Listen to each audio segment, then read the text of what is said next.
Don Ángel Vega Madrazo, alcalde del Ayuntamiento de Laredo.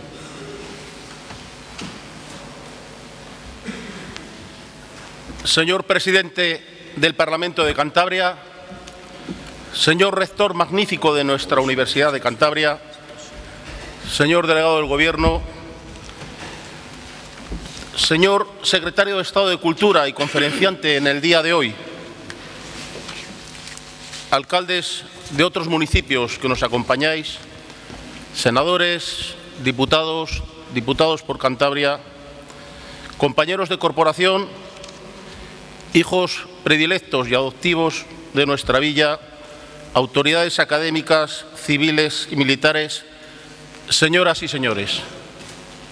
Hoy, con el cambio de estación, inauguramos los 29º cursos de verano de la Universidad de Cantabria.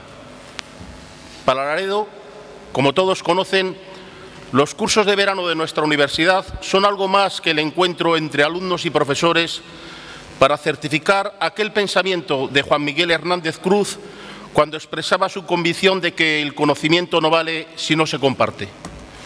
Son algo más que el inicio del camino que nos indicaba San Juan de la Cruz cuando decía que para llegar donde no estamos tendremos que avanzar por donde no vamos.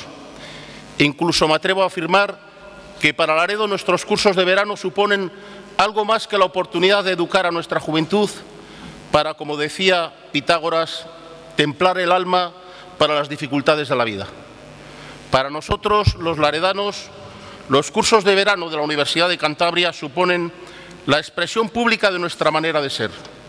Sencillos, trabajadores, como pueblo marinero siempre dispuestos a afrontar las dificultades, por grandes que éstas sean, pero también permanentemente hambrientos de conocimiento, continuamente necesitados de saber, puesto que los laredanos hacemos nuestro el pensamiento de Nelson Mandela y como él estamos convencidos de que la educación es el gran motor del desarrollo personal, de que es a través de la educación como la hija de un campesino puede convertirse en una médica o el hijo de un pescador puede llegar a ser presidente de una gran nación. Por ello, Laredo se viste de fiesta con sus mejores galas cuando celebramos la inauguración de nuestros cursos de verano. Y digo conscientemente nuestros, puesto que pese a celebrar el incremento del número de sedes, pese a dar la más sincera bienvenida a la nueva sede que se incorpora este año, permítanme ustedes que exprese públicamente el pensamiento de los laredanos. Para nosotros, los cursos de verano de la Universidad de Cantabria son nuestros cursos. Aquí los vimos nacer. Aquí los amamantamos con nuestra ilusión y esfuerzo en los primeros y difíciles años, codo a codo con nuestra universidad. Desde aquí los vimos crecer y expandirse. Les vimos trasladarse, incrementarse a otras sedes y hoy aquí mostramos nuestro más profundo orgullo por el desarrollo que han tenido. Por ello, pese a las actuales dificultades, instamos a nuestros profesores, querido rector, a continuar caminando por la senda del conocimiento, a seguir soñando con la construcción de una sociedad mejor, porque, como decía Celestín Freinet, no podéis preparar a vuestros alumnos para que construyan mañana el mundo de sus sueños si vosotros ya no creéis en esos sueños. No podéis prepararlos para la vida si no creéis en ella. No podríais mostrar el camino si os habéis sentado cansados y desalentados en la encrucijada de los caminos. Estamos convencidos de que nuestra universidad, nuestros profesores y alumnos comparten el pensamiento de Quan Chu cuando decía: si planificas para un año, siembra una semilla. Si para 10 años, planta un árbol. Si para 100 años, enseña al pueblo. Nosotros queremos planificar no solo para 100 años, queremos para 1000. Por ello, los responsables municipales manifestamos nuestra total sintonía con Aristóteles cuando afirmaba que todos los que han meditado sobre el arte de gobernar a los hombres se han convencido de que el destino de los imperios depende de la educación de los jóvenes. Quiero, en nombre de todos los laredanos y laredanas, daros la bienvenida a esta noble y leal villa. A quienes nos conocéis, no hace falta deciros de la hospitalidad de nuestras gentes, de la belleza de nuestros paisajes, ni la grandeza de nuestra historia. A quienes venís por primera vez, os pido que abráis vuestros corazones y os dejéis impregnar del cariño y sabiduría popular que nuestras gentes tienen. Tened en cuenta que muchas veces, como decía Konrad Hendrich, la enseñanza que deja huella no es la que se hace de cabeza a cabeza, sino de corazón a corazón. Disfrutad de Laredo, de nuestra playa, de nuestros montes, muy especialmente de nuestra Puebla Vieja. Sumergiros en nuestra historia, bucead en nuestra cultura, disfrutad plenamente de esta noble y leal villa que es Laredo. No quiero finalizar mi discurso de bienvenida sin alentaros a todos en estos momentos de dificultad. Haré mención a una parte del artículo de José Martí sobre los maestros ambulantes que decía: solo los necios hablan de desdichas o los egoístas. La felicidad existe sobre la tierra y se la conquista con el ejercicio prudente de la razón, el conocimiento de la armonía del universo y la práctica constante de la generosidad. Seamos, pues, generosos en el esfuerzo, en estos momentos en los que, como dice el sociólogo Miguel Ángel Escotet, la universidad necesita de la flexibilidad del bambú que se doblega ante el huracán, pero al final resiste y sobrevive con mayores bríos a la tempestad. Bien sabes, querido rector, que en Laredo la universidad siempre tiene un puerto de abrigo con un motilón pleno de cariño donde poder descansar seguros mientras amaina la tormenta. Bien sabes, repito, que siempre sois bienvenidos en Laredo, máxime este año en el que espero que definitivamente hemos iniciado una nueva singladura de los cursos de verano de la Universidad de Cantabria fuera del periodo estival.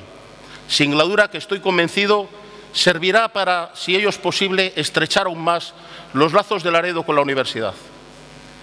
Quiero agradecer profundamente a nuestro cura párroco, don Romualdo, su generosidad a la hora de prestarnos este incomparable marco de Santa María, en el que acabamos de recibir la magnífica noticia del comienzo, gracias a una generosa subvención del Ministerio de Cultura a través del Instituto de Patrimonio Histórico Nacional, de las obras de restauración del retablo de la Virgen de Belén, joya inigualable del flamenco y cuya escena del Calvario nos ha sido solicitada por el Museo del Prado para una próxima exposición del gran maestro Roger van den Weyden.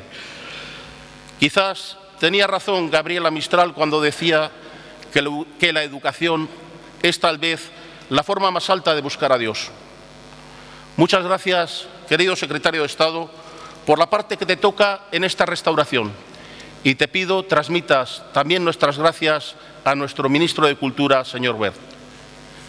Quiero agradecer también a nuestra magnífica Coral Salvé de Laredo su aportación inestimable a la solemnidad de este acto y a todos ustedes su asistencia al mismo, esperando que los cursos de verano de la Universidad de Cantabria nos proporcionen a todos un foro donde intercambiar nuestros conocimientos, donde exponer nuestras ideas siempre en el respeto absoluto a quienes opinen diferente y teniendo siempre presente que, como dice nuestro presidente del Gobierno, Mariano Rajoy, se aprende más de quienes no nos dan la razón. Muchas gracias.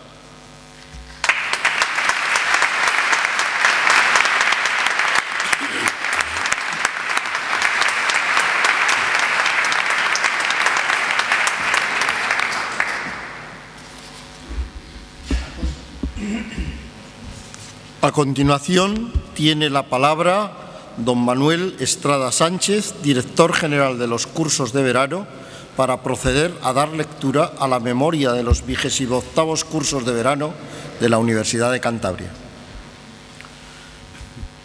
Señor presidente del Parlamento de Cantabria,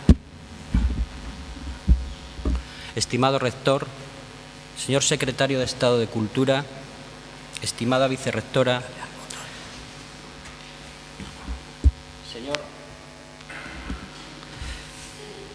señor delegado del Gobierno en Cantabria, señor alcalde del Ayuntamiento de Laredo, estimadas autoridades, compañeros, señoras y señores. Compete a la dirección de los cursos de verano de la Universidad de Cantabria exponer la memoria de resultados de la edición precedente, en este caso la del año 2012. Aunque acomodada a un principio de austeridad económica, la 28ª edición de los cursos de verano cumplió de forma notable con lo que se demanda de una propuesta de estas características, cual es la transferencia del conocimiento, la científica divulgación del saber a ámbitos más amplios que los circunscritos a la docencia reglada. En suma, la de acercar la universidad a la sociedad, contribuyendo así a retornar a ésta lo que aporta a la academia. Y una buena prueba de ello, del éxito de nuestra oferta estival, fue la acogida que tuvieron unos cursos que para más del 80% del alumnado merecieron la calificación de una alta o muy alta calidad. Contando con la inestimable colaboración de sus respectivos ayuntamientos, la clave de bóveda, y entiendo que así es preciso remarcarlo, del edificio que alberga nuestra programación, 11 fueron los municipios en los que estuvimos presentes, a los que ya para esta edición se añadió el Parlamento de Cantabria. Un abanico de sedes que conformaron una tupida red de especializados foros de difusión y discusión científica en los que se celebraron 71 cursos, de los que fueron responsables 104 directores y en los que participaron 706 profesores como ponentes. Fue esta una oferta que se desarrolló entre el 25 de junio y el 14 de septiembre, que acogió a 2.400 alumnos, una cifra que también pone de manifiesto su notable repercusión social y académica. Y en este sentido es preciso resaltar 4 hechos de especial relevancia. Por un lado, su ya referida excelente acogida, el público reconocimiento de la calidad de estos cursos. Por otro lado, la media de edad del alumnado, situada en 33 años. En tercer lugar, aunque estrechamente relacionado con el dato anterior, el hecho de que más del 45% de los alumnos manifestaron que estaban trabajando. Profesionales, en suma, que encuentran en nuestra oferta el apropiado vehículo para completar y actualizar también sus conocimientos. Y como colofón, el beneficio que comportaron para los alumnos de la Universidad de Cantabria, dado que 16 de los cursos llevaban aparejado el reconocimiento de créditos transversales necesarios para completar los títulos de grado de esta universidad. Datos, todos ellos, que han sido determinantes para acometer y definir la programación de esta edición del año 2013, en lo que respecta tanto a la amplitud de temáticas como a una mayor diversidad de formatos. Y en paralelo a esta oferta se desarrolló el habitual programa cultural, que abierto al público giró en torno a 2 grandes propuestas. Por un lado, la musical, cuyo centro ya tradicional fue la Villa de Noja. Por otro lado, el reconocido ciclo de conferencias, que en esta edición alcanzó el número de 14, 9 en Laredo, 3 en Ramales de la Victoria y 2 en Colindres. Una actividad que, como viene siendo habitual, ha contado con una notable acogida, cifrándose en más de 3.000 el cómputo de quienes las siguieron. El número de actividades por sedes y convención de sus directores, a quienes, al igual que al resto del equipo de cursos de verano, aprovecho la ocasión para reconocer públicamente su profesionalidad y especial dedicación, pues todos ellos son el motor que impulsa esta engrasada pero compleja maquinaria, fue el siguiente. En Laredo, cuya sede fue dirigida por Sergio Sanfilippo, se celebraron 35 actividades, desglosadas en 23 cursos, 9 conferencias y 3 talleres gastronómicos. Julio Manuel de Luis dirigió la actividad de los 4 cursos celebrados en Torrelavega. En la sede de Suances, regida por Josefa Fernández, se impartieron 6 seminarios. José María Zamanillo fue el director de la sede de Santander, en la que se celebraron 24 cursos, además de la de Camargo, que acogió 3 seminarios, y de la programación del Parlamento Regional, donde también se impartieron 3 monográficos. Bajo la dirección de Ramón Torralbo, en la sede de Colindres se celebró un curso y 2 conferencias. Un monográfico se celebró en Valdecilla, Mediocudello, sede que fue coordinada por Rafael Domínguez. Paula Mier fue la responsable de la sede de Noja, donde se celebraron 3 cursos y un concierto. Manuel González Morales fue el responsable de la actividad desarrollada en la sede de Ramales de la Victoria, donde se impartió un curso y 3 conferencias. Y por último, en la sede de Aguilar de Campos se celebró un curso, como también un monográfico se celebró en la sede de Ribamontán al Mar. Todo ello, esta densa programación, ha sido posible, en primer lugar, merced al patrocinio y la colaboración de los consistorios municipales y del Parlamento de Cantabria, donde radican las correspondientes sedes, como también a la colaboración del Gobierno de Cantabria, de diferentes instituciones y organismos del Estado, así como a una gruesa nómina de más de 50 empresas privadas, institutos de investigación, colegios profesionales y otras sociedades y organismos de muy diverso carácter. A todos nuestros patrocinadores y colaboradores, en nombre de la Universidad de Cantabria y en particular del equipo de cursos de verano, quiero expresar nuestro más sincero agradecimiento, y más en unos tiempos tan recios como los actuales. Y con mayor motivo, al comprobar que prácticamente la totalidad de vosotros habéis apostado por acompañarnos en esta aventura pedagógica de cursos de verano de la Universidad de Cantabria en la edición de 2013, que abre sus aulas el próximo lunes. Muchas gracias.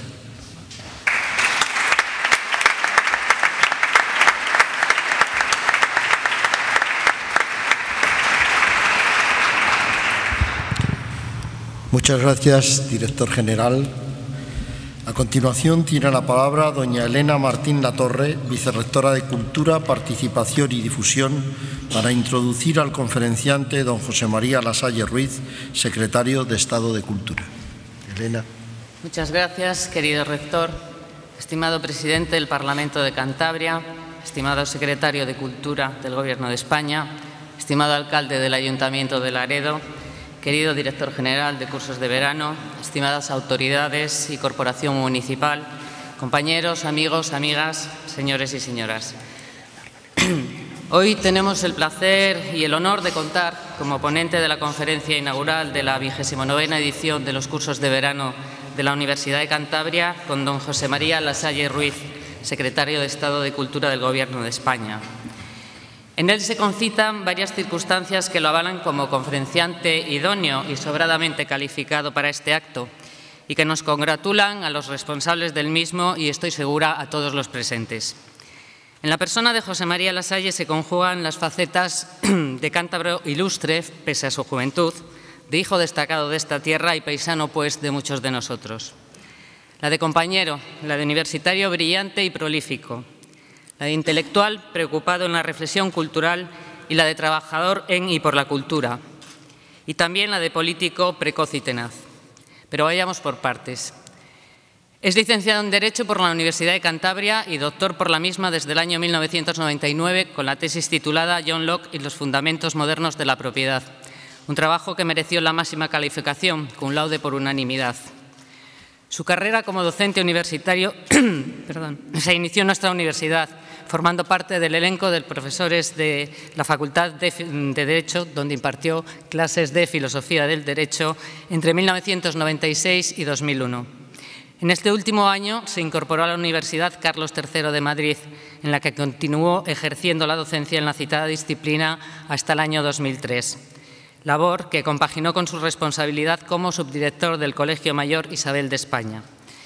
José María nunca se ha desvinculado del ámbito universitario, pues en 2004 y hasta 2006 fue docente de Sistemas Políticos Comparados en la Universidad San Pablo CEU de Madrid y a partir de este año es profesor titular de Filosofía del Derecho en la Universidad Rey Juan Carlos, también en Madrid.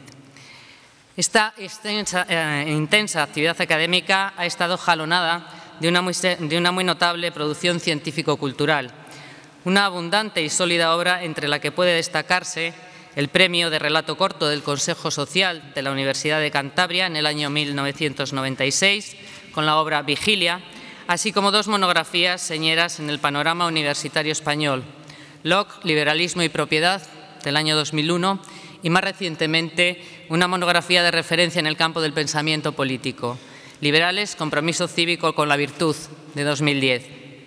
Además, al margen de esta consumada dedicación científica y académica, el ponente también ha sido habitual articulista y colaborador de la prensa nacional, un ámbito en el que igualmente despuntó pronto, a través de las páginas de la cabecera local El Diario Montañés, con el que sigue colaborando en ocasiones, y que tuvo continuación en medios de prensa nacionales como ABC, El País o la cadena SER.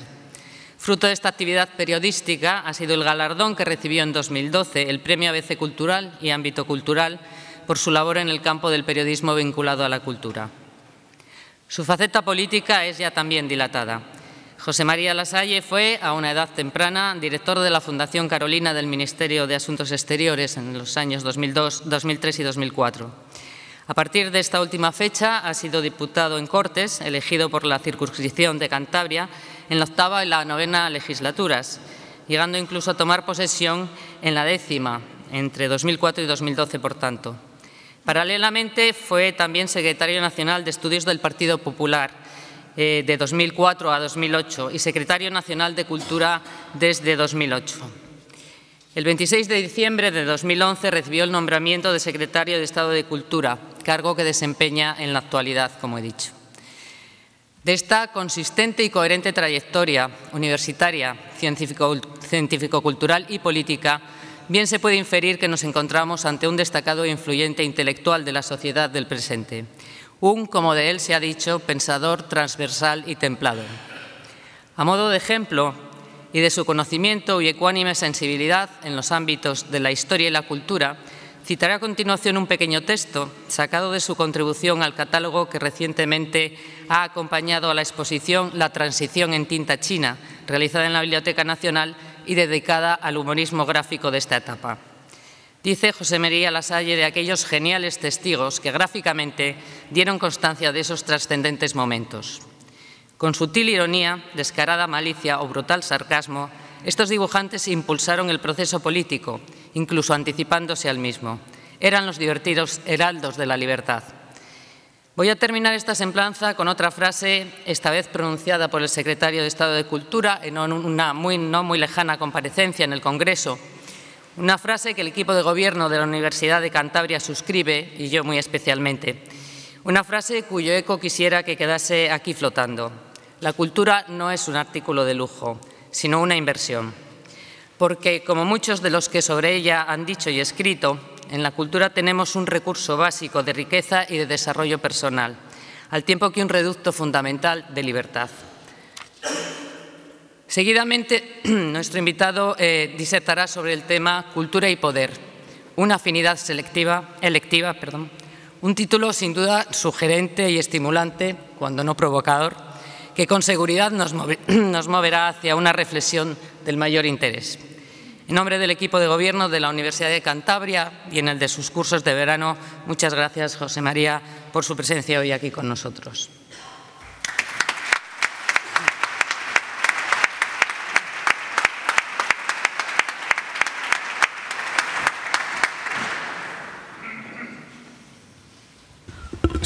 Sí. Muchas gracias. Presidente del Parlamento de Cantabria, rector de la Universidad de Cantabria, delegado del Gobierno, alcalde de Laredo, vicerrectores, autoridades, amigas y amigos. Quiero que mis primeras palabras sean de agradecimiento hacia mi universidad, la Universidad de Cantabria, alma mater en la que tuve la suerte de formarme como estudiante de licenciatura y doctorado y donde comencé mi andadura profesional como becario de investigación y docente. Gracias por darme la oportunidad de impartir hoy la lección inaugural de los 29º cursos de verano en esta noble y leal villa de Laredo. Y sobre todo, gracias por pensar en mí y considerar que reúno los méritos que me hacen digno continuador de aquellos que me precedieron en la tarea. Por todo ello, comprenderán que hoy afronto un ejercicio de reflexión en donde el habla corre el riesgo de nublarse por el recuerdo de las veces que estuve aquí cuando era estudiante.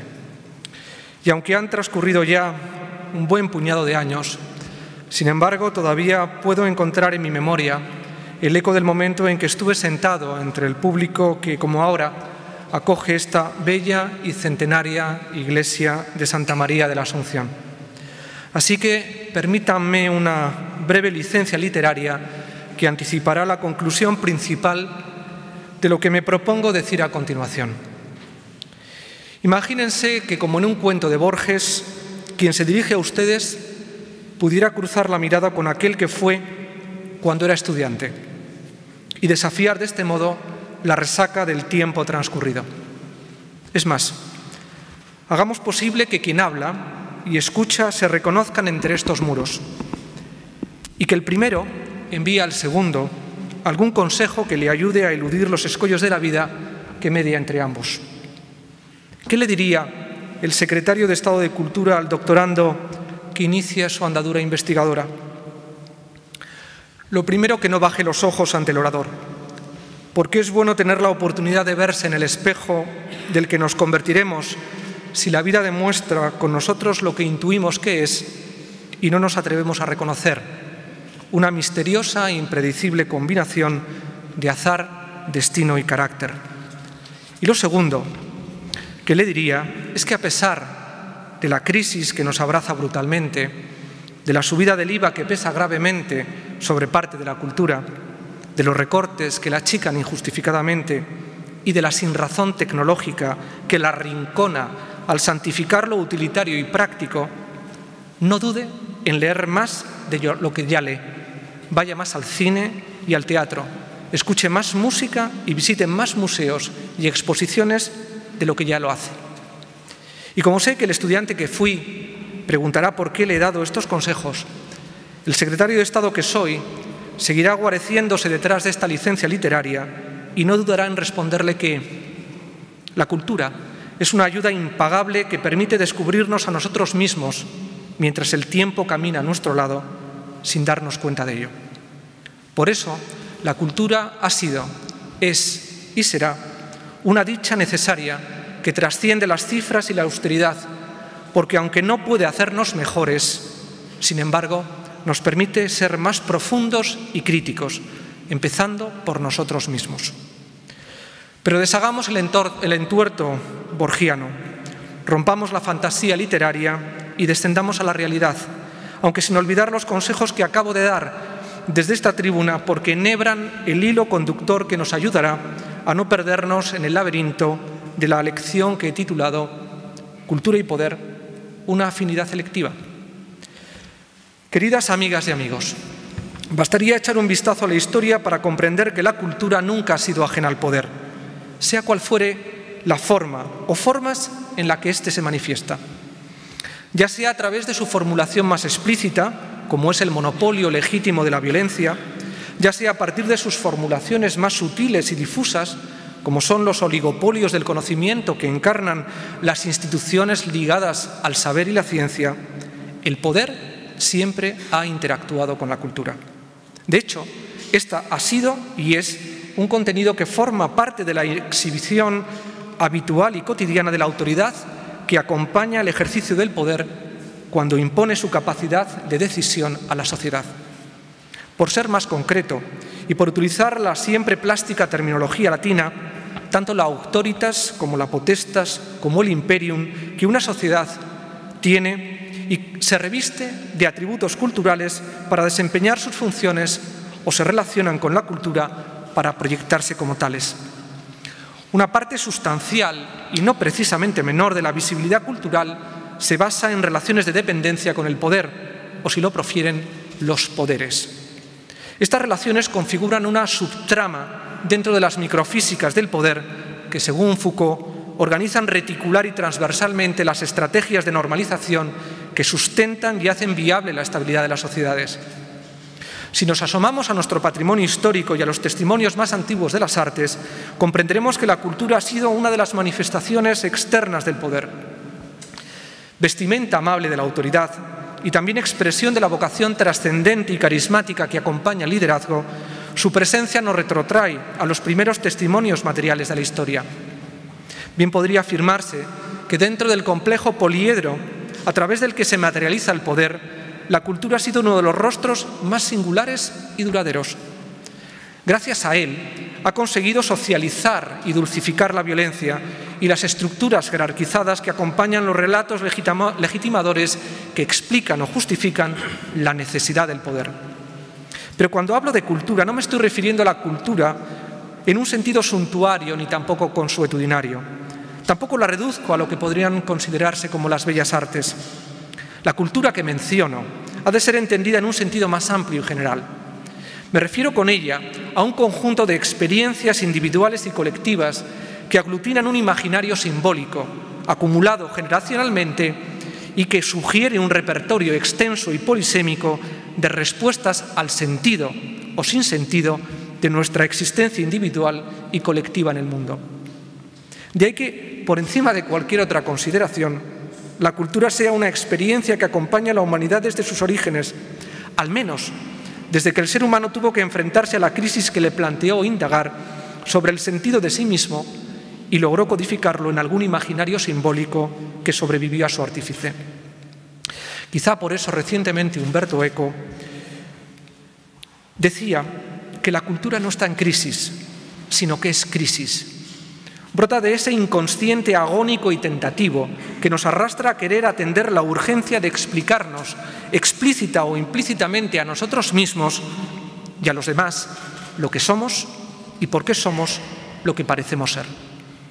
Pensemos en la cueva de Altamira, pintada con la sensibilidad incipiente, pero definitiva a la vez, de quienes sintieron hace miles de años la necesidad de grabar con afán trascendente lo que sentían en pleno paleolítico al ritualizar la experiencia colectiva de la caza. ¿Puede alguien creer que en aquel escenario prehistórico que nos retrotrae 35.000 años, el uso del óxido de hierro con el que se pintaban aquellas figuras animales no era en sí mismo una forma de poder. ¿De verdad alguien puede pensar que esas pinturas respondían a un impulso estrictamente neutro y genuinamente naif? ¿Acaso aquella necesidad pictórica y por tanto cultural de testimoniar iconográficamente la experiencia de la caza vinculada a la supervivencia colectiva de la tribu no tenía también implicaciones que estaban ligadas a la instrumentación de la figuración cromática como parte del relato visual que hizo del arte prehistórico un vehículo conmemorativo que contribuía a normalizar y socializar a los miembros de la tribu que contemplaban aquellas pinturas? Algo que, por cierto, Aby Warburg estudió a finales del siglo XIX en el acercamiento mágico que subyacía en las danzas con serpientes vivas que practicaban los indios Moqui en Arizona. Un acercamiento ritual y conmemorativo a través del que se expresaba ese espíritu elemental que acompañó y acompaña a los seres humanos cuando se sumergen en la cultura. Una vivencia que les permite encontrar en ella una especie de puerta de acceso a la estructura mágica que nos susurra por igual en todos los tiempos, latitudes y civilizaciones, un código universal que trata de explicar tentativamente el misterio de la existencia a través de la experiencia cultural.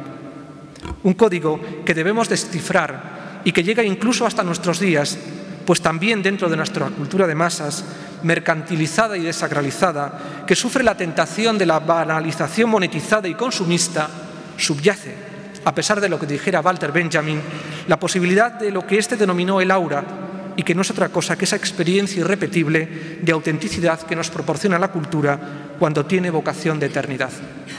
Por eso, la cultura ha interesado al poder y el poder a la cultura, porque ambas se relacionan a partir de un interés mutuo, un interés que circula bidireccionalmente y que libera una interacción recíproca.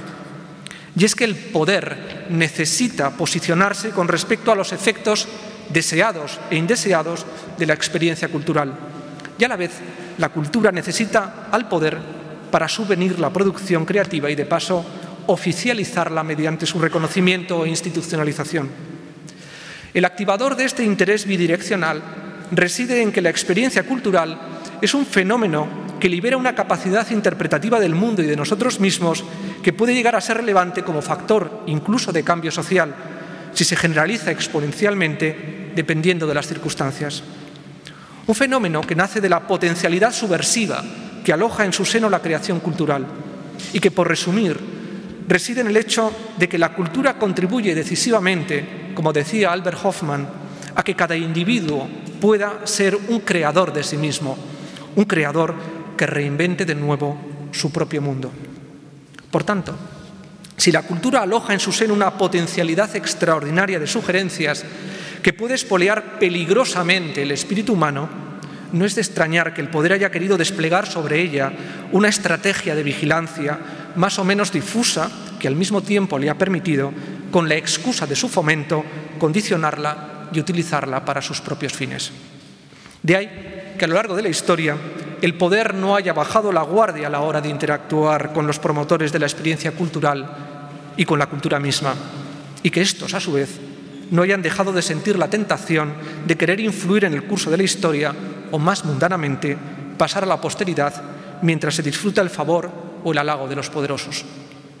¿Acaso no sucedieron ambas cosas en la Atenas democrática cuando Sófocles escribió la Antígona y ofreció al pueblo que lo aclamaba como artista y de quien nacía la fama que lo mantenía una reflexión que, al servicio del partido democrático que lideraba su amigo Pericles, justificaba la superioridad moral de las leyes democráticas sobre las que emanaban de un tirano, al describir a estas últimas como leyes sin más límite moral que la sola y desnuda voluntad de un único hombre? ¿Y qué decir de Virgilio, protegido por el poderoso Mecenas e introducido por éste en el favor de Augusto, y al que el primero de los príncipes romanos no dudó en proteger para que escribiera la Eneida, con el fin de dar a Roma una épica que entroncaba la urbe de Rómulo y Remo con la mítica Troya y, de paso, a la dinastía imperial con la familia de Eneas, el superviviente de la ciudad que fue aplastada por la fama de Homero y el relato de la Ilíada? En uno y otro ejemplo, Se plasma con claridad esa interacción en la que se conjugan intereses recíprocos que terminan armando una estructura simbiótica entre el poder y la cultura que hace que ambos se necesiten y utilicen debido a la persistencia e intensidad de sus relaciones. Es más, en ocasiones esa simbiosis ha desembocado también en una auténtica seducción mutua. Seducción que ha hecho que incluso se hayan llegado a confundir los papeles de uno y otro. Así sucedió, como describe Marc Fumaroli, cuando Luis XIV satelizó la cultura alrededor de su corte versallesca y puso todos los resortes del tejido cultural de la Francia de la segunda mitad del siglo XVII al servicio de la loa del rey Sol y de su política absolutista. Experiencia que tuvo su réplica cuando la Rive Gauche parisina divinizó al intelectual y lo convirtió en la segunda mitad del siglo XX en una emulación del filósofo rey platónico, al confiarle el papel de encarnar una clase de responsabilidad histórica, de liderar el cambio social y la revolución a través del monopolio de la cultura. Es cierto que en estos supuestos de seducción que acabo de mencionar concurren patologías teóricas monistas, pero no es menos cierto que son consecuencia de una especie de tensión erótica surgida entre el poder y la cultura, que lleva a sus protagonistas a extremos que los totalitarismos luego bendecirían bajo la idea de un Estado total que hacía de la cultura la expresión superior del espíritu de una nación o una clase. Con todo, la seducción que brota de esa interacción es un factor a tener en cuenta más allá de los casos patológicos mencionados. Que la seducción existe es evidente. Lo que deja de serlo son los motivos de la misma. Esto nos lleva a tener que preguntarnos si el simple interés recíproco que antes mencionaba puede liberar esa seducción que conduce a que el poder y la cultura puedan llegar a confundir sus papeles y suplantarse. A simple vista parece que la respuesta tendría que ser negativa. La comunidad de intereses justifica el diálogo entre ambos, pero no permite explicar dónde radica la atracción inconsciente que circula soterradamente entre el poder y la cultura. Quizá la introducción de un testimonio de parte en nuestro análisis pueda ayudarnos en esta tarea. ¿Y qué mejor testimonio que el de Virgilio, al que antes citábamos? Hermann Broch lo convirtió en protagonista de una de las grandes novelas del siglo XX, La muerte de Virgilio, obra que recrea los momentos previos al fallecimiento del poeta, cuando enfermo y agotado por su fama quiso romper los vínculos que le habían atado al poder destruyendo la Eneida. Voy a detenerme en ella, porque será el escalpelo que nos permitirá diseccionar esa corriente erótica que ha conducido históricamente al poder y la cultura en pos de un abrazo ritual que bien podríamos definir como una afinidad electiva. Hablamos, por tanto, de una afinidad recurrente que, como describió Goethe, actúa como una atracción imperativa y misteriosa que desestabiliza las relaciones establecidas y provoca situaciones tan conflictivas y a la postre paradójicas como las patologías que antes mencionábamos. En fin, una afinidad electiva que, por supuesto, los protagonistas negarán, aunque íntimamente son conscientes de vivir, porque son víctimas de un anhelo o una pulsión de completitud que ya Platón abordó en sus diálogos y que refleja la pulsión utópica que el poder y la cultura comparten en su deseo de recrear el sentido del mundo conforme a sus respectivos ideales. Pues bien, yendo a la novela de Broch, la atracción mutua que lleva a Augusto y Virgilio a ligar su labor política y cultural fue la de saberse compartiendo un propósito superior que era común a ambos: plasmar en una obra definitiva la completitud del espíritu romano, para lo cual se fundirían Roma y la Eneida en una unidad que fuese espejo y reflejo de sí misma. No fue, como adelantábamos más arriba, la simple comunidad de intereses lo que movió uno hacia otro.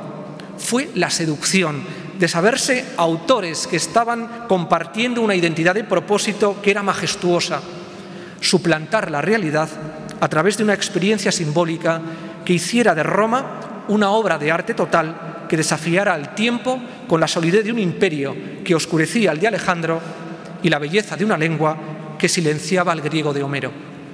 Por eso, cuando Virgilio quiere destruir la Eneida, encuentra la oposición radical de Augusto, porque su propósito frustra ese ideal de completitud que les unió y porque descubre una debilidad en Virgilio a la hora de creerse su propia misión que hace que el emperador tenga que recordarle, y cito a Broch: «Tu poema rebosa del más noble conocimiento, en él se halla desplegada Roma, y tú la abarcas, tanto en sus dioses como en sus guerreros, como en sus campesinos, abarcas su gloria y piedad, abarcas el espacio romano en su totalidad, como abrazaste la edad romana que alcanza hasta el poderoso antepasado troyano, pues todo lo ha retenido». ¿Por qué quiere el poeta romper la afinidad con Augusto, destruyendo la Eneida, si, como le hace decir Broch a Virgilio, César, tu obra, tu estado, es la imagen realmente válida del espíritu romano, no la Eneida, y por eso tu obra subsistirá, mientras que la Eneida está predestinada al olvido y por eso mismo debe ser consagrada al sacrificio? ¿Por qué le dice esto a quien era además su mecenas? ¿No será porque la supuesta afinidad electiva que alimenta la histórica relación entre el poder y la cultura no es tal, sino más bien una fascinación recíproca que oculta un narcisismo inconsciente que deforma la visión del otro como espejo de la idealización de uno mismo? Es más, ¿y si la tensión erótica de la que hablábamos antes no es más que un reflejo autoerótico de la idolatría íntima que siente cada uno hacia sí? ¿No podría ser esta afinidad electiva otra más de esas patologías que veíamos más arriba, tan frecuentes en la relación que existe entre el poder y la cultura? En esta línea, ¿no sería esa identidad de propósito que busca anhelar la completitud una deformación ideologizada de la búsqueda de perfección que hace que el poder quiera salirse de sus límites y la cultura de los suyos para suplantarse recíprocamente? Como ven, las preguntas se suceden a medida que uno ensaya el intento de darles una respuesta. Esta dificultad evidencia que nos encontramos ante una aporía que surge de la constatación de un problema insoluble, que el poder y la cultura se buscan y persiguen, aunque no saben conscientemente por qué.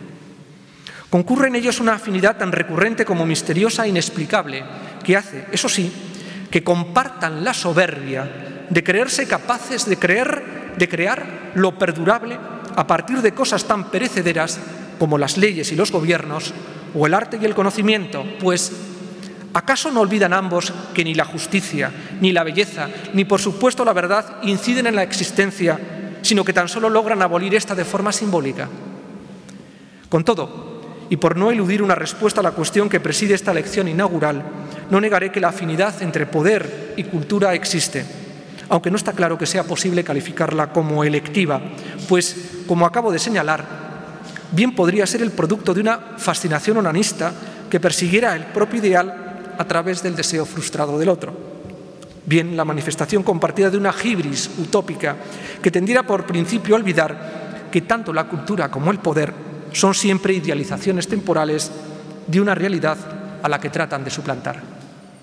¿Cómo entender, si no, esa utopía simbólica que son las meninas, y en la que Velázquez tiene la osadía de interpelar directamente al tiempo y la realidad mediante una estrategia en la que juega con el reflejo sustitutivo de la existencia y donde los rostros del poder se colocan en el mismo plano que el espectador atemporal que se ve convertido, sin contar con su voluntad, en parte del relato visual que capta en el cuadro? ¿Acaso Velázquez no logra a golpes de mancha de color esa absoluta subordinación a la verdad idealizada que, según Panofsky, sustentaba la lógica imitativa del arte como expresión utópica que inauguró la modernidad?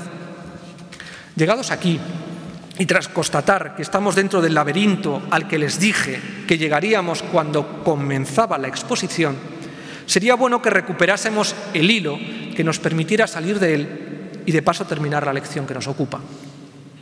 ¿Recuerdan cuál era ese hilo? Eran los consejos que negué al abrigo de mi desdoblamiento borgiano.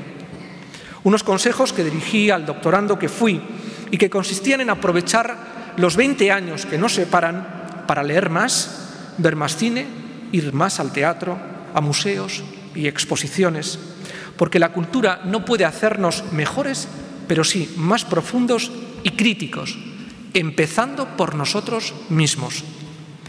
Y es que aunque la cultura se traiciona en ocasiones, dejándose llevar por un monismo utópico que cree que puede hacernos mejores, algo por cierto que también comparte el poder, sin embargo en el fondo de ella siempre está a ofrecerse como un desciframiento sincero que trata de explicar nuestras propias heridas y esa fragilidad que, como decía Nietzsche, nos hace humanos, demasiado humanos.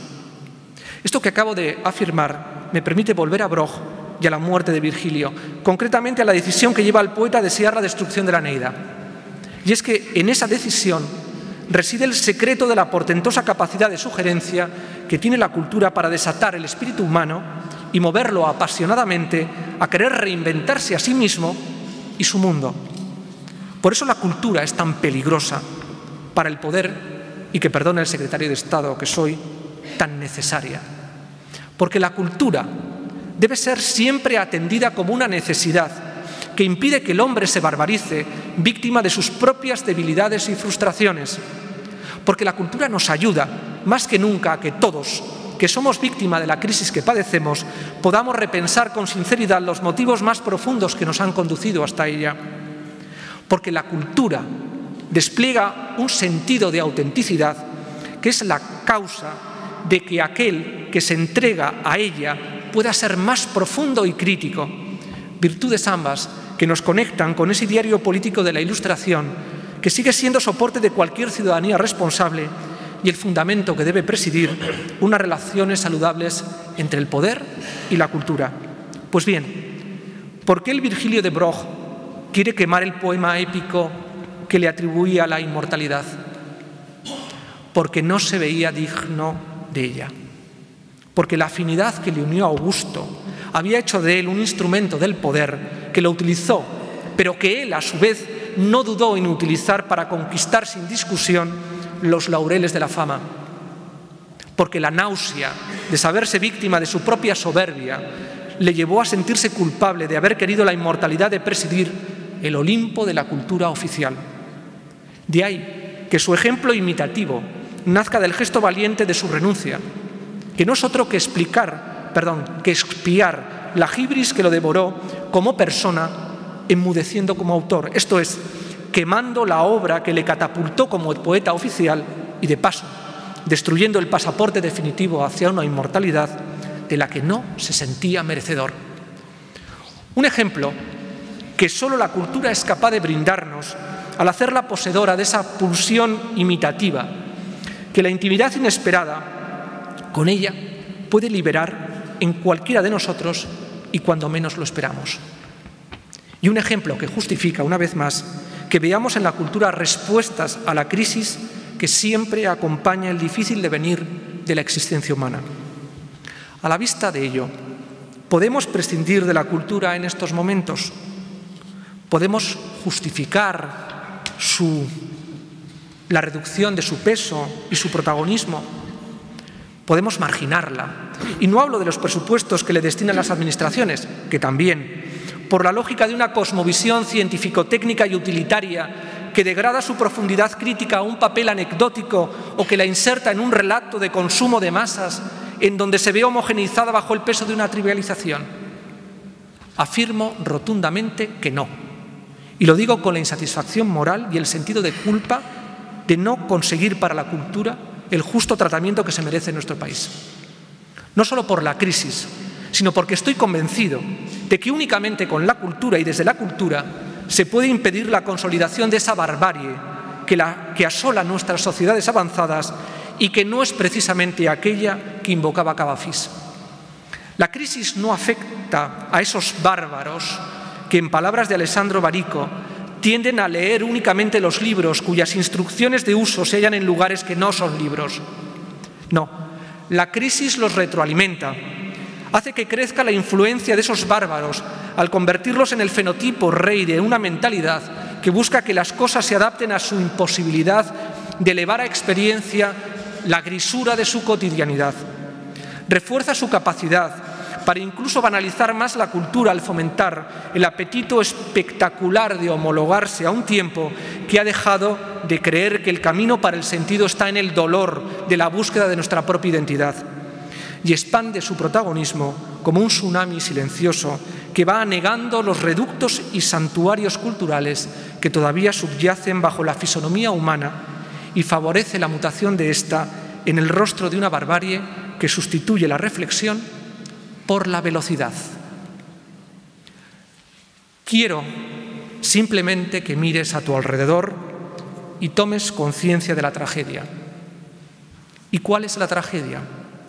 La tragedia es que no existen ya seres humanos. No se ven más que artefactos singulares que se lanzan unos a otros. Así hablaba Pasolini poco antes de morir. La fuerza de su denuncia sigue en pie, porque la crisis de la que somos víctima es en gran medida consecuencia de esa tragedia descrita por él en 1975.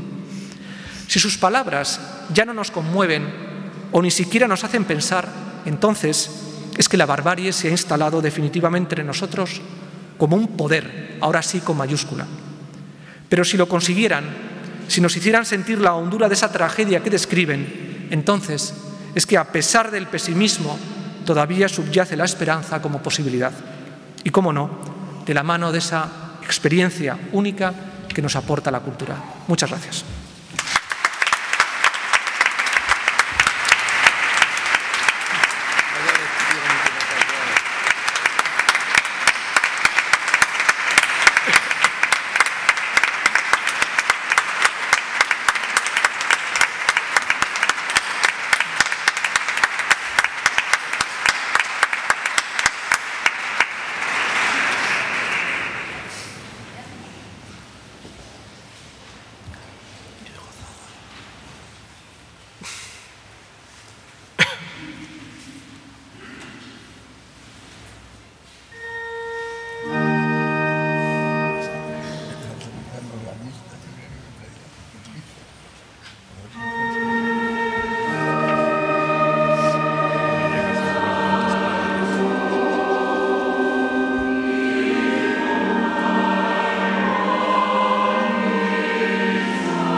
Esta misma mañana, el presidente de Cantabria, Ignacio Diego, me ha comunicado su profundo pesar por no poder estar aquí con nosotros hoy, puesto que responsabilidades de gobierno ineludibles y urgentes no le permitían estar esta tarde aquí con nosotros.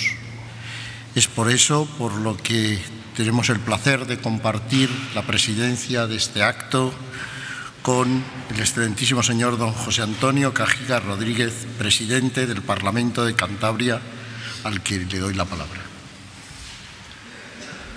Rector de la Universidad de Cantabria, secretario de Estado, delegado del Gobierno, alcalde de Laredo, vicerrectora de Cultura, Participación y Difusión, director de los cursos de verano, diputados nacionales, diputado autonómico y compañero, directora general de universidades, concejales del Ayuntamiento de Laredo, señoras y señores.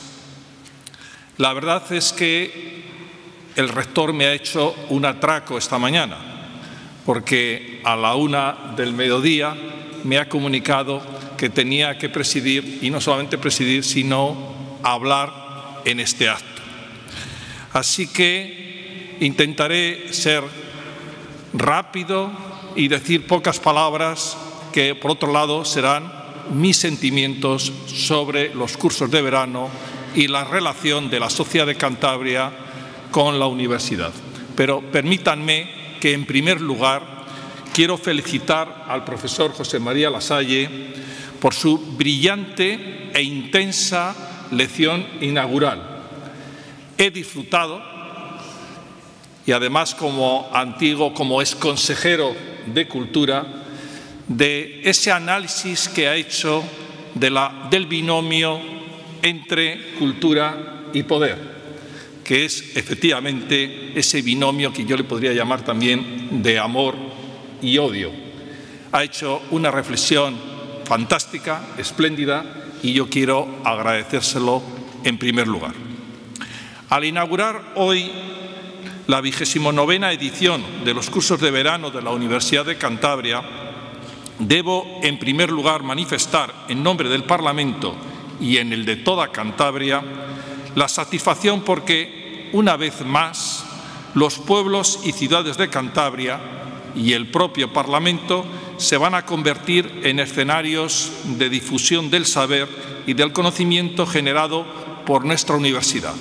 Y sobre todo, como muy bien decía el alcalde de Laredo, sobre todo esa difusión se va a hacer y se ha hecho siempre así a lo largo de estos 29 años en este municipio, en Laredo. No puedo por menos que compartir a este respecto la filosofía con la que se plantean los cursos de verano como uno de los medios privilegiados de transferencia a la sociedad del conocimiento que en la universidad se genera. La inauguración de estos cursos constituye un buen momento para reflexionar sobre las funciones que a la universidad le son propias y cómo, aparte de la docente e investigadora, es muy necesario que en la situación delicada en la que nos encontramos, la transferencia del conocimiento se constituya en prioridad ineludible. Por un lado, necesitamos más que nunca el conocimiento y la orientación provenientes del análisis, de la reflexión y de la investigación de la universidad, en la situación de desconcierto en la que se encuentra sumida nuestra sociedad. Disponemos de mucha información, abundan el ruido y la confusión, pero no acabamos de tener una cabal comprensión de lo que realmente ocurre. Todo ello nos obliga a mirar a la universidad y a estar muy atentos a las conclusiones de estos foros de difusión y de debate que son los cursos de verano. Es en ellos donde esperamos se desarrollen las mejores y más innovadoras propuestas en este campo. Por otro lado, la preocupación de los cursos no puede desconectarse de la difícil situación económica por la que atravesamos. En una economía globalizada, el gran secreto reside en la competitividad. Difícilmente podremos competir con los países emergentes por el lado del abaratamiento de los costes de los productos. La alternativa que nos queda, pues, es la de la calidad y la excelencia, provenientes de la alta investigación, de la innovación y de la transferencia del conocimiento al tejido productivo. Son precisas, más que nunca, estructuras de interfase entre el mundo universitario y las empresas, que articulen los procesos de transferencia del conocimiento. Y serán precisas también reformas en este sentido en la propia universidad que faciliten la participación de los investigadores en el mundo de las empresas. En síntesis, apuesto por una Universidad de Cantabria abierta y competitiva, que favorezca la competitividad de nuestra comunidad autónoma y que, consiguientemente, sea el motor de nuestro desarrollo regional. En la situación crítica en la que nos encontramos, es asimismo indispensable la austeridad. Y algunos la hemos practicado siempre, también en tiempos de bonanza económica.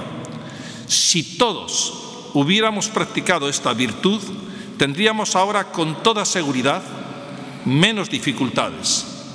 En todo caso, la sostenibilidad debe urgirse y exigirse en nuestros tiempos de forma perentoria, en todos los ámbitos y en todas las instituciones, también en las nuestras, por supuesto. Pero sostenibilidad no quiere decir siempre recortes, no siempre quiere decir menos. Sostenibilidad, tal como lo entiendo yo, quiere decir evaluación, quiere decir saber de los resultados y asignar recursos en función de los resultados. Ayer, o esta misma semana, antes de ayer creo que ha sido, hemos asistido a una evaluación del Campus de Excelencia Internacional de la Universidad de Cantabria. Y es un ejemplo de lo que digo, de cómo se puede evaluar, de cómo se puede hacer balance, de conocer cuáles son los resultados y, en función de ello, posteriormente, asignar los recursos. Por último, quiero manifestarle, señor rector, que para el Parlamento la Universidad de Cantabria constituye una prioridad incuestionable, a la que apoya y apoyará en todas sus iniciativas, como lo es en esta magnífica programación de los cursos de verano 2013. Y lo hace de modo incondicional y sin distingos de credo o adscripción política. Es un apoyo absolutamente de todos los grupos políticos y, por lo tanto, de toda la sociedad de Cantabria. Son ya 29 años de andadura, desde aquel inicio en Laredo como sede única, en los que, de modo creciente, en cantidad y calidad, los cursos de verano de la Universidad de Cantabria han venido interaccionando con la sociedad de nuestra región y enriqueciéndola culturalmente. La ciudadanía cántabra se siente muy orgullosa y agradecida por todo ello, y en su nombre se lo deseo patentizar en este acto. Gracias, señor rector, por intentar convertir a Cantabria en una verdadera región de conocimiento. En ese objetivo estaremos todos y le acompañaremos con sumo agradecimiento. Muchísimas gracias.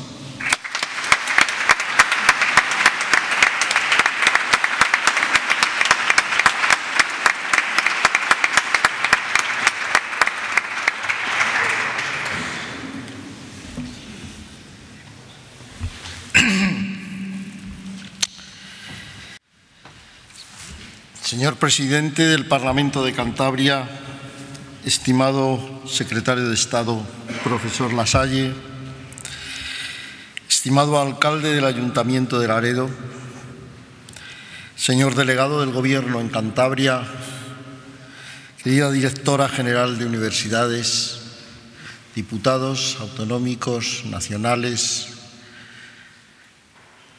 concejales del Ayuntamiento de Laredo, vicerrectores, amigos y ciudadanos de Laredo.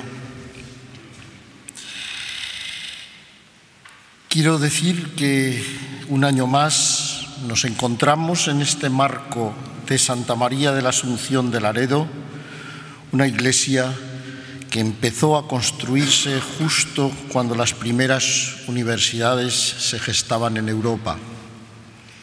Vamos a celebrar este acto académico de inauguración de los cursos de verano de la Universidad de Cantabria, que ya alcanzan su 29ª edición, y mis primeras palabras deben ser de agradecimiento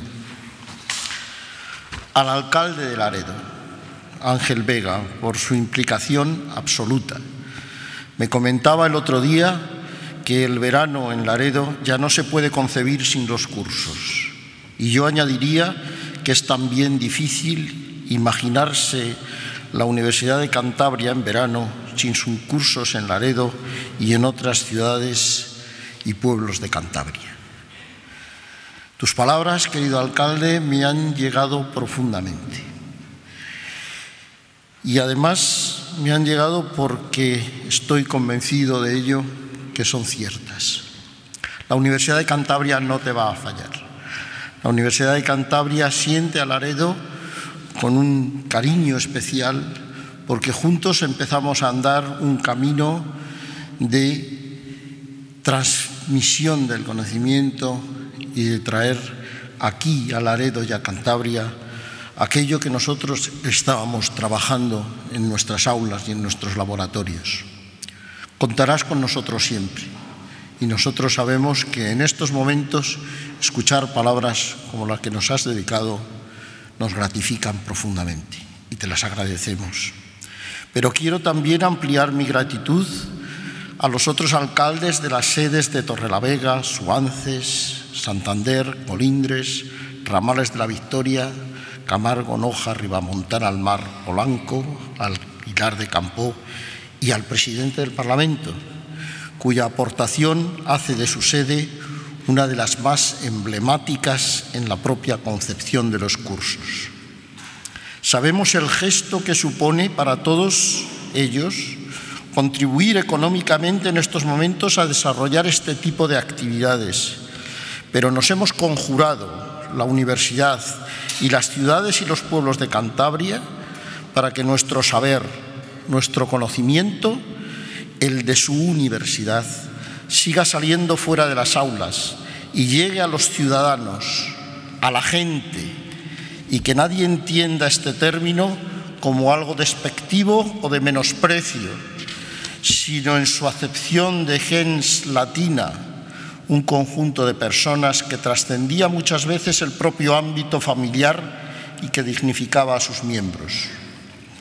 A nadie se le escapa que en los tiempos que vivimos debemos ser más exigentes que nunca y que aquellas tournées veraniegas de profesores y estudiantes por los distintos escenarios estivales, mostrando erudición los que la tuvieren y acaparando créditos de libre elección y fácil obtención los otros, han llegado a su fin, aunque siempre nos quedarán vestigios.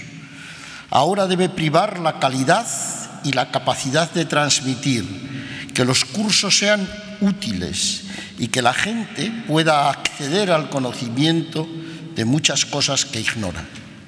Los cursos de verano cobran sentido si son para los estudiantes, los ciudadanos, y no solamente para solaz de los que los imparten, que también.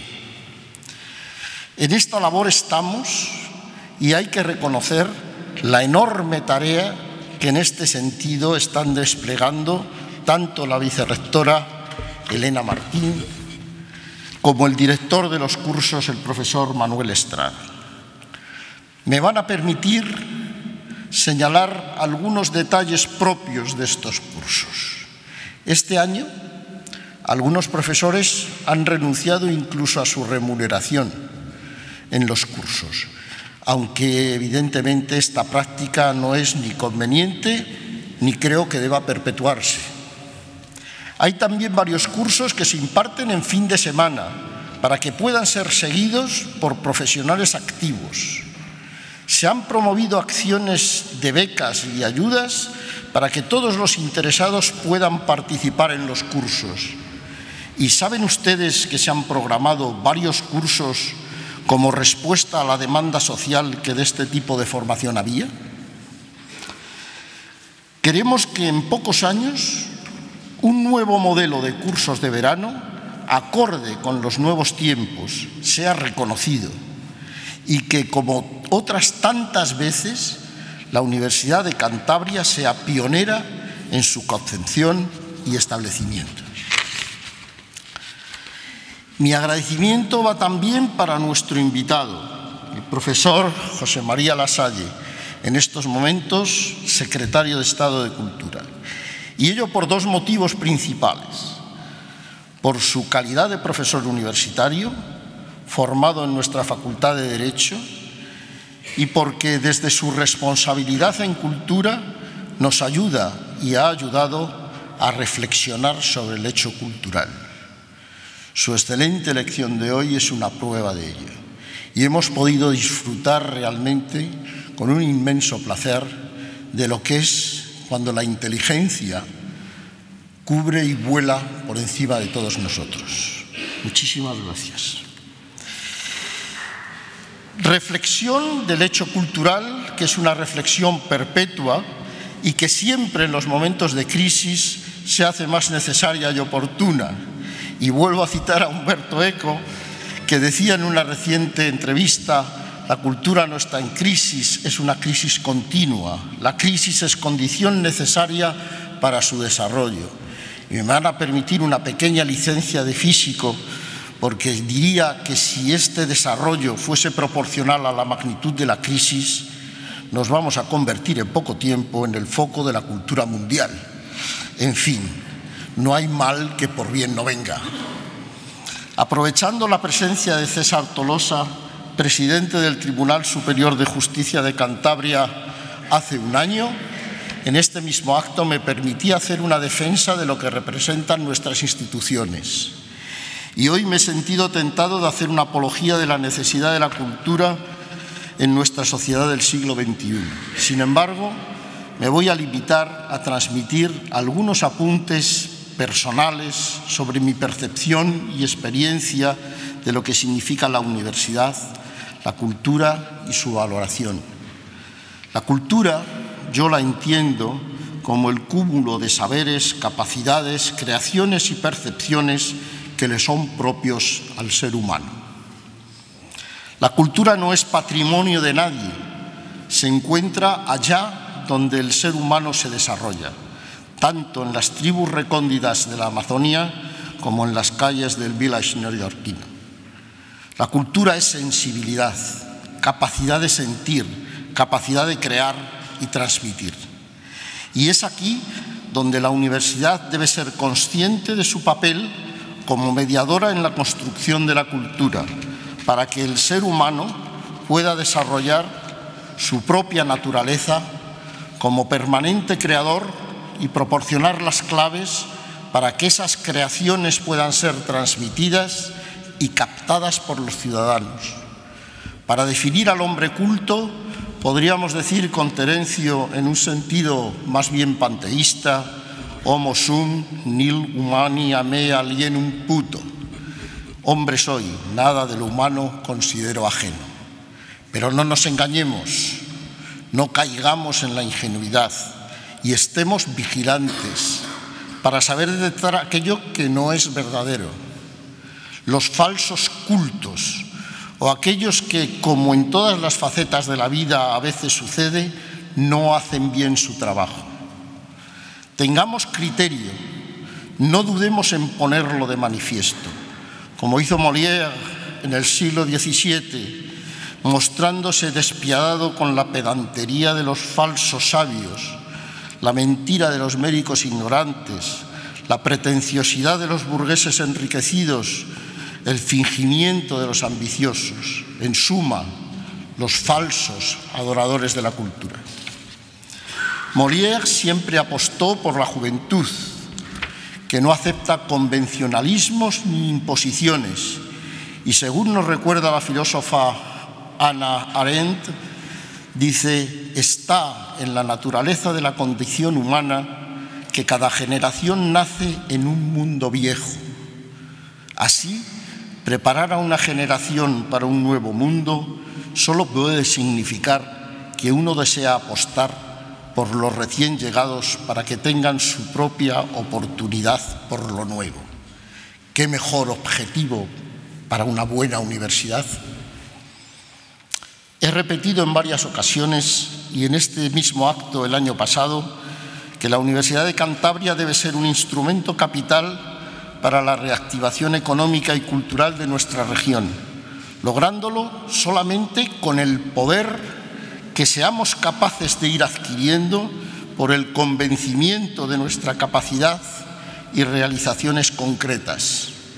A aquellos que aún no están convencidos, no sé si durante este año hemos convencido a muchos de los no creyentes, pero nuestra capacidad de trabajo y realizaciones yo creo que ha quedado bien demostrada. No puedo pasar sin reiterar nuestra profunda preocupación por la situación límite a la que el país está llegando en su desarrollo de la investigación, desarrollo e innovación. Sin continuidad en los programas no hay ciencia. Los programas que con el Ministerio de Hacienda está teniendo el Plan Nacional de Investigación y otras medidas como la congelación de plazas y contratos en universidades y centros de investigación van a causar un daño, ya lo están causando, que tardará años en recuperarse y perderemos, ya los estamos perdiendo, generaciones de nuestros más cualificados científicos y profesores, como hemos alertado repetidas veces. Mantenemos nuestra fe en los objetivos y el valor social de la universidad pública y permitidme reiterar nuestra mejor voluntad para que con el esfuerzo y colaboración de todos, gobierno, ayuntamientos, empresas e instituciones, logremos la tan deseada reactivación económica. La Universidad de Cantabria está preparada y a vuestra disposición. Confiad todos en ella. Muchas gracias.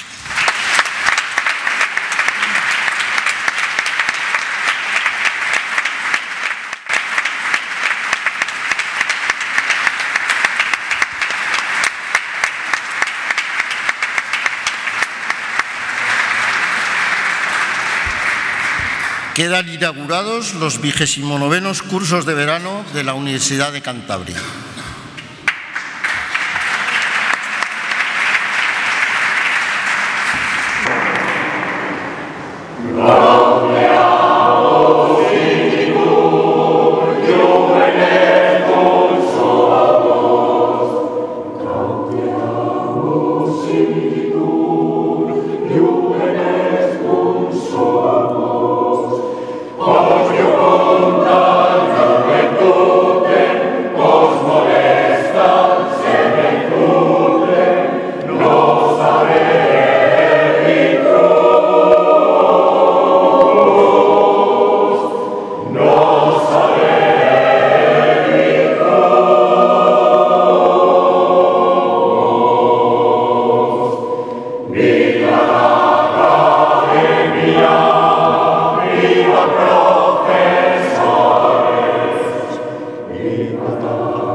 levanta la sesión.